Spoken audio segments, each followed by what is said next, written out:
రేపు తినరా గోయలు వేసుకొని మా పిల్లలకి ప్యాకెట్ ఇది.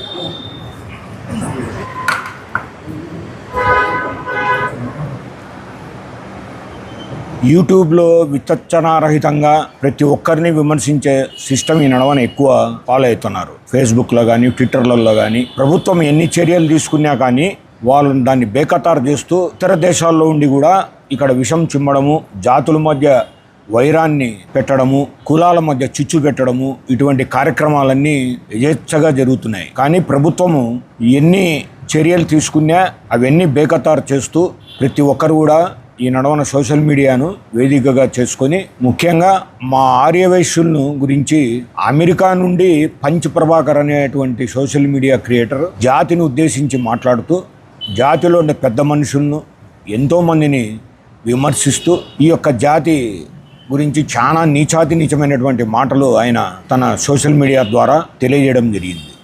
దానిని మేము తీవ్రంగా ఖండిస్తున్నాము.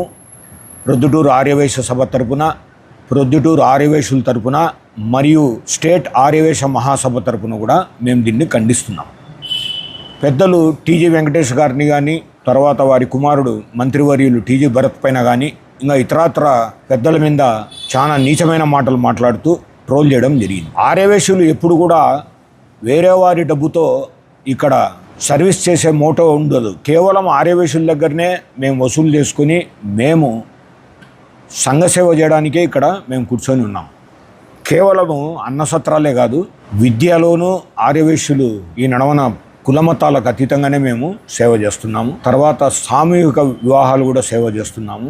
తర్వాత వైద్యపరంగా కూడా మేము ఇక్కడ సేవ చేస్తాము. ఇకపోతే పెద్దలు టీజీ వెంకటేష్ గారు దాదాపు ఒక 500-600 మందికి మొన్ననే సామూహిక వివాహాలు కులాంతరంగా కులమతాలకు అతీతంగా పెద్ద ఎత్తున ప్రభుత్వాలు కూడా ఈయనటువంటి పారితోషికాలు ఇస్తూ వారి యొక్క జీవన విధానాన్ని మెరుగుపరచడానికి, అప్లిఫ్ట్ చేయడానికి వైశ్య జాతి తరపున ఆయన పోరాడుతున్నాడు. రాజకీయాల్లో ఉండొచ్చు ఎవరైనా, రాజకీయ విమర్శలు వేరు, కుల సంఘాలపైన విమర్శలు వేరుగా చూడాలని మేము కోరుకుంటున్నాము. పంచ్ ప్రభాకర్కు తగిన శిక్ష విధించేటట్టుగా ప్రభుత్వం కూడా ముందుకు రావాలి. మేము కూడా అతని పైన కేసులను నమోదు చేస్తాం. డెఫర్మేషన్ సూట్స్ కూడా ప్రొద్దుటూరు ఆర్యవైశ్య సభ తరపున మేము వేయబోతాం. రెండవది, ఎన్నో అమెరికాలో కూర్చొని కారు కూతలు కూస్తా ఇక్కడుండే సభ్యులను కానీ కులమతాలను అంతా వ్యక్తపరుస్తూ వారి కులమే పెద్దది, వీరి కులం పెద్దది కాదు, కులంలో అన్ని చోట్ల పాజిటివ్ నెగిటివ్స్ అన్ని కులాల్లో ఉంటాయి, దాన్ని ఎక్స్పోజ్ చేస్తూ ఇక్కడ ఆయన మాట్లాడడం చాలా దారుణం. దాన్ని మేము తీవ్రంగా ఖండిస్తున్నాం సభ తరపున. ఈ మధ్యకాలంలో ఈ సోషల్ మీడియా ద్వారా పంచ్ ప్రభాకర్ అనే వ్యక్తి మా జాతి మీద చాలా తీవ్ర విమర్శలు చేశాడు. అతని ఉద్దేశమేమో మాకు అర్థం కావడం లేదు. వైశ్య జాతి ఎక్కడైనా కానీ దాన ధర్మాలలో ముందు వరుసలో ఉంటుంది.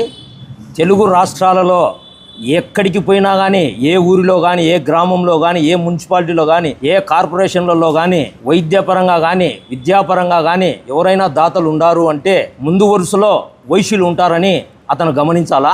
అటువంటి వైశ్య జాతిని అతను అవమానపరచడం చాలా ఆక్షేపించదలిగిన విషయము. దీని మీద ప్రభుత్వం వారు కఠిన చర్యలు తీసుకోవాలి. అదేవిధంగా అతను మా జాతిని ఉద్దేశించి పసిరిక పాముకు ఎక్కువ, వానపాముకు తక్కువ అని విమర్శించడం చాలా బాధాకరమైన విషయము. అతను ఏదైనా ఉంటే రాజకీయంగా విమర్శలు చేసుకోవాలి, కానీ ఒక జాతి మీద ఆ విధంగా మాట్లాడడం చాలా క్షమించదగ్గ విషయము. కావున అతని మీద ప్రభుత్వం వారు కఠినమైన చర్యలు తీసుకోవాల్సిందిగా కోరుతున్నాం. ఇది ఒక దురదృష్టకరమైనటువంటి సమావేశంగా చెప్పుకోవచ్చు. ఎందుకంటే వ్యక్తులను విమర్శించడం వేరు, రాజకీయ విమర్శలు వేరు. టోటల్ జాతిని, కులాన్ని హననం చేసినటువంటి ఈ దుర్మార్గమైనటువంటి పంచు ప్రభాకర్ యొక్క వైరల్ వీడియో ఇప్పుడు సబ్జెక్టుగా మేము మాట్లాడాల్సి వస్తుంది. ఆర్యవైశ్య సభ తరపున ఈ యొక్క దుర్మార్గాన్ని మొట్టమొదటిగా ఖండిస్తున్నాం. ఇది ఒక ఆర్గనైజ్డ్ క్రైమ్. అంటే అతని వెనకాల ఎవరున్నారు, అతను ఎందుకు ఇలా చేస్తున్నాడు, అతను ఏ రాజకీయ ప్రయోజనం ఆశించి చేస్తున్నాడు అనే విషయాలను పరిశీలిస్తే మాకు తెలిసిన కొన్ని విషయాలు చాలా హేయమైనటివి, సమాజంలో ఎవరు హర్షించదగినట్టు కానట్టుగా తెలుస్తూ ఉంది. అతను ఎవరో ఫండింగ్ చేస్తూ ఉన్నట్లు మాకు ఒక ఆధారంగా మాకు దొరుకుతూ ఉంది. అంటే ఎందుకు అతన్ని ఈ విధంగా ఎంకరేజ్ చేస్తున్నారు, అతను ఏం ఆశించి ఈ విధంగా వ్యక్తిగత హననం చేస్తున్నాడు, ఏం ఆశించి ఇతను తన యొక్క ప్రయోజనాలను ఆశిస్తూ ఏమైనా చేస్తున్నాడా, ఇంకేదైనా రాజకీయంలోకి ప్రవేశం కోసం ఇలా తిరుగుతున్నాడనే అంశాల గురించి విస్తృతంగా మన కర్నూలు వాళ్ళు, ప్రొద్దుటూరు ఆర్యవైశ్య సభ వాళ్ళు అందరం కూడా, మేము మహాసభ వాళ్ళు అందరం కూడా చేయడం జరిగింది. ఈ క్రమంలో మనకు తెలిసింది వచ్చింది ఏమంటే, రాష్ట్ర వ్యాప్తంగా మేము రాష్ట్ర ఆర్యవైశ్య మహాసభ తరపున, ప్రొద్దుటూరు ఆర్యవైశ్య మహాసభ తరపున పోలీస్ స్టేషన్లో ఫిర్యాదులు చేయడం మొట్టమొదటి చర్యగా చేస్తాం. రెండవది, అవసరమైన చోట ర్యాలీలు, ధర్నాలు చేసి మా యొక్క నిరసనను, అంటే అతని యొక్క వ్యాఖ్యలను ఖండిస్తూ మా నిరసనను తెలియజేసేందుకు కూడా మేమందరం కూడా సమాయత్తమవుతున్నాం. ఈ విషయంగా ఇతను చేస్తున్నటువంటి విషయాలను పరిశీలిస్తే, ఒక లీగల్ సెల్ చైర్మన్గా నాకు ఎలాంటి ఆలోచన వచ్చిందంటే, ఇతను సైబర్ క్రైమ్ కింద కూడా ఇతను దోషి అవుతాడు. అతను మాట్లాడే మాటలు, ఇతను ఆర్గనైజ్డ్ క్రైమ్ కింద కూడా ఇతను దోషిగా నిలబడతాడు. అలాగే రాజద్రోహం అంటే సెడిషన్, అంటే ఒక రాజ్యాన్ని దాన్ని సుస్థిరంగా ఉండే రాజ్యాంగాన్ని అస్థిరపరిచేందుకు చేసేటువంటి ప్రతి ప్రయత్నం ఇదేనేమో అనిపిస్తుంది. ఎందుకంటే ఆయన మీద వందలాది కేసులు రాష్ట్ర వ్యాప్తంగా, దేశవ్యాప్తంగా కూడా తనపైన ముఖ్యంగా తెలుగు రాష్ట్రాల్లో అలా ఏర్పడింది. ఇది అతనికి ఆనందమా, శాడిజమా, సైకోయిజమా అనేటువంటి విషయాలు కూడా మాకైతే ఇంతవరకు అర్థం కావటం లేదు. అయితే అతను చిత్తూరు వాసి అని మాకు తెలిసింది. ఆ చిత్తూరు వాసి ఎక్కడో దాక్కొని, అంటే విదేశాల్లో దాక్కొని, అక్కడి నుండి ఏం చేసినా కూడా మనకు ఏ ఇబ్బంది లేదనేటువంటి ఒక దుర్మార్గమైనటువంటి ఆలోచనకు అతడు తెర తీసినాడు. ఆ తెరను మా వైశ్య కులంతో నుంచే అతని తెర దింపేటువంటి పరిస్థితి ఖచ్చితంగా ఏర్పడుతుందని మా గట్టి నమ్మకం, మా గట్టి ఆశాభావం. ఈ విషయంలో టీజీ వెంకటేష్ సార్ గారికి మేమందరం కూడా పూర్తి మద్దతు ఇస్తూ, ఆర్యవైశ్యులను తిట్టినటువంటి ఈ వెధవని ఖచ్చితంగా చట్టం ముందు అంబెస్సీకి లుకౌట్ నోటీస్ ఇప్పించి, అతనిని భారతదేశానికి రప్పించి, ఆంధ్రప్రదేశ్కి రప్పించి, వీలైతే ప్రొద్దుటూరు స్టేషన్లో చూపించేందుకు కూడా మేమంతా కూడా కృషి చేస్తామని ఈ సందర్భంగా మీ అందరికీ మా ఆర్యవైశ్య సభ తరపున మేము హామీ ఇస్తూ, ఇటువంటి విషయాలను ఖండించే విషయంలో మేము కూడా అంత అనైతికంగా మేము కూడా మాట్లాడగలం. అయితే అతనికి ఉన్నంత కుసంస్కారం మాకు లేదు. మాకు సంస్కారవంతమైనటువంటి ప్రెస్ మీట్లు మేము పెడతాం. అందుకే అతన్ని కేవలం వెధవ అనే మాటతోనే నేను చేశాను.